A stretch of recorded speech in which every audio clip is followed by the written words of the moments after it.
Show me some. Show me. Show me some. Show me. Show me some. Show me. Show me some. Hey, show me some. The OnePlus 8 Pro and the Samsung Galaxy S20 Plus are two of the biggest flagships in 2020 and actually have quite a lot in common.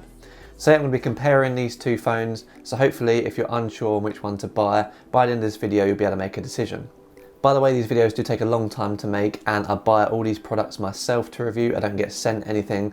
So if you do go on to enjoy this video, give it a thumbs up and do subscribe to see more videos like this. It'll be much appreciated and it will help keep the channel going. Let's get straight into it. So up front we've got these huge screens, and the Samsung S20 Plus has a 6.7 inch screen and the OnePlus 8 Pro has a 6.78 inch screen, so it is slightly bigger. Also, the Samsung has the hole punch cut out in the middle there, and the OnePlus 8 Pro has the hole punch cut out on the top left.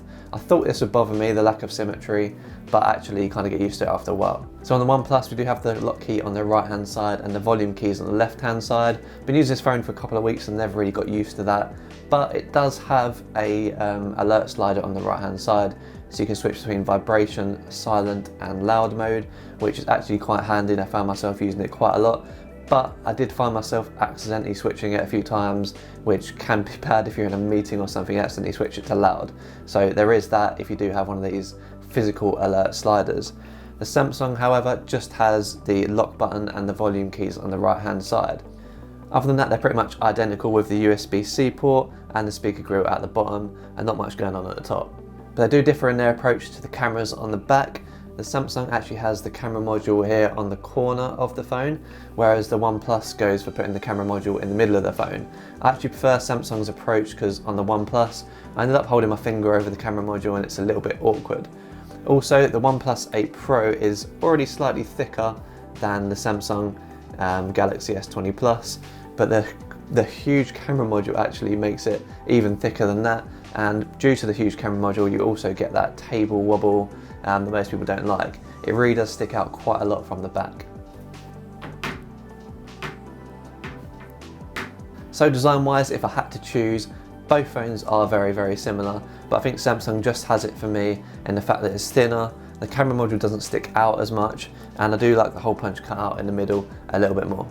Going back to these screens then, both are Quad HD 120Hz screens and both look incredible. The Samsung's actually known for its great screens, but in this case the OnePlus just looks great. The colours seem punchier, it goes a little bit brighter, and it just is really, really impressive screen. Another advantage from the OnePlus is it actually does 120Hz at Quad HD, whereas with the Samsung you do have to choose between 60Hz at Quad HD or 120Hz at normal HD. So this runs both of them. I wouldn't necessarily recommend running both of them, as 120Hz at Quad HD could run down your battery life quite a bit. A one up for Samsung at the moment though, and this is mainly due to software, but Samsung does have the always on display. The OnePlus 8 is definitely capable of the always on display, but at the moment, at the time of writing, it doesn't do it. OnePlus have confirmed they are working on one. At the moment you do get the ambient display, which is sort of if you pick up your phone it will turn on the screen like that, or if you tap your phone the same thing will happen, but it's not the same as an always on display in my opinion. So Samsung does have it for me in that area. But having said that, in general in terms of screens, I actually really like the OnePlus 8 Pro screen, so that wins it for me. So next up is cameras. I'm going to be talking a lot about the cameras because they're my speciality, but also a really good camera is what separates a good phone from a great phone in 2020. So if you're not bothered about the cameras, use the time codes down below in the description to skip it, and give me a thumbs up for saving you the time. Onto the cameras on the back, and both phones are rocking a quad camera setup, both of them doing it a slightly different way, but despite this, OnePlus actually holds up to the Samsung in 2020. OnePlus has always been one of these brands that has undercut other flagships in price and also met them on features, but their camera has always been a bit naff. But that is not the case this year. Looking at these first shots using the wide angle cameras on both phones, you start seeing there's not a huge amount of difference, at least in the processing. OnePlus goes for a more contrasty look, whereas Samsung goes for a flatter look. The S20 Plus also adds slightly more saturation, which I like, but it is personal preference. Interestingly, the wide-angle camera on the OnePlus seems slightly sharper, as it retains detail a bit more as we zoom in, but it is 48 megapixel as opposed to the S20's 12 megapixel. Looking at the main and telephoto cameras, it's pretty much the same story with the OnePlus, more than holding its own. I doubt most people would be able to tell the difference between these two cameras. Interestingly, there wasn't any difference in detail between the telephoto cameras, despite the Samsung having a 64 megapixel telephoto and the OnePlus only having an 8 megapixel. You'd also notice that OnePlus has some colour shift between the lenses too. Moving on to portrait, and you can see that both cameras have cut me out really well here, with the OnePlus blur being slightly more unrealistic, and that could be due to the lack of depth sensor, which the S20 Plus has. The same was true when shooting this object. Even though most people aren't going to be using portrait in this kind of way, it's clear that OnePlus blurred a bit of the statue writing, whereas Samsung has kept it all in focus. Instead of going for a depth sensor, OnePlus added a colour filter camera, which for the most part is kind of useless. You can see through some electronics, which is pretty cool, and even clothes, which is just weird. There's plenty of videos on this, but it's just a wasted camera, and a dedicated depth sensor or time of flight sensor would have been a bit more useful. Also, I'm not sure if it's just my model, but I could not get this camera to focus at all. Jumping into the video then, and I've said it before, I do not like Samsung's 4K video at all. It's over-sharpened and messy, but the OnePlus is crisp and not too over-sharpened. The image stabilisation on the OnePlus 8 Pro is also incredibly good. It's decent on the Samsung, but you have to give credit for the OnePlus for this incredible performance. I did run into some issues with the OnePlus video though, like here for example, where the video just seemed choppy. I'm not entirely sure why this happens, but it definitely ruins the shot. Where Samsung makes up for its rubbish 4K though is the 8K video, which some have said was a gimmick, but I think it's excellent and well worth using if you don't mind using the telephoto camera to get it.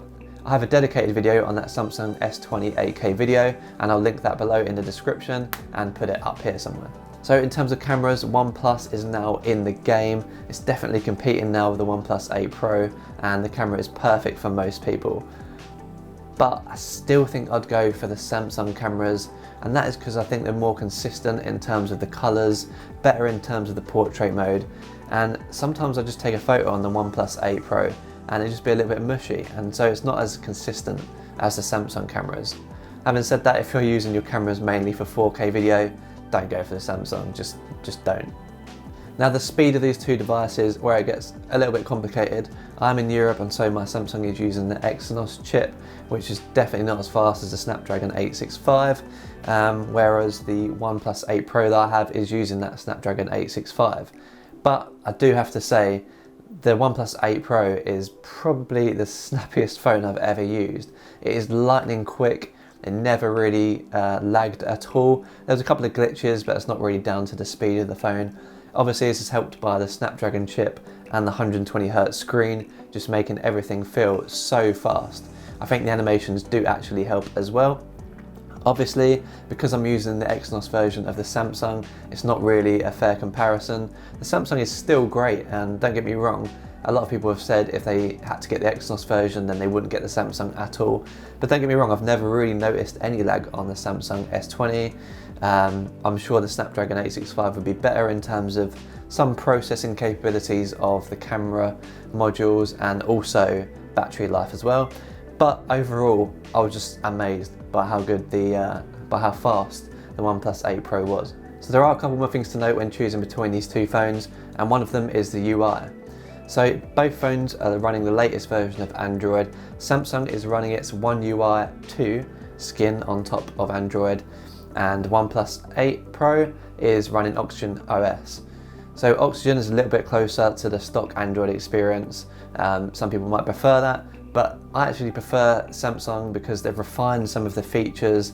There's so much customization, and generally I just think Samsung has that UI down. Some people don't like those vibrant colors and those icons though, but with either phone you can install a launcher over the top of it and customize it to make it your own. Finally, if you're an AI person, on Samsung you are forced to use that Bixby, and you do get Samsung Daily on the home screen, whereas on the OnePlus 8 Pro you get Google Assistant and you do have that Google home screen, which I kind of prefer.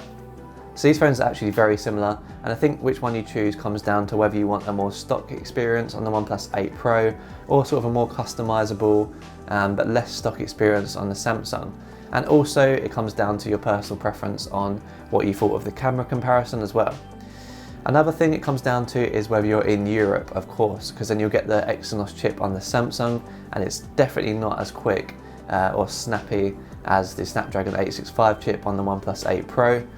But having said that, on the Samsung I haven't noticed any slowdowns or any lag, so don't think that by getting the Samsung with the Exynos chip that you're downgrading. If I'm allowed to offer my opinion, I think I'd still go with the Samsung. I'm just a fan of their UI, some people aren't, and I'm also a fan of their cameras, their colour processing and that kind of thing, which I use actually quite a lot. So I'd always stick with the Samsung, but their OnePlus 8 Pro does offer a value proposition in that it's 150 quid cheaper in the UK than the Samsung, and the Samsung doesn't offer that many more features. So the OnePlus 8 Pro does have a better value, and I think most people would be happy with this phone. So with that said, that's it from me. I'm going to stop juggling these phones. So with that said, that's it from me. Hope you found this video enjoyable or informative, and if you did, please give it a thumbs up. Also, leave a comment down below with your opinion on either phone. Do you own them? Do you wish you got the other one? Or are you still trying to make the decision? Let me know down below and I'll be sure to reply to you. I've been trying to reply to as many comments as possible. And if you want to see more videos like this, then please do subscribe. Thanks for watching, and I'll see you in the next one.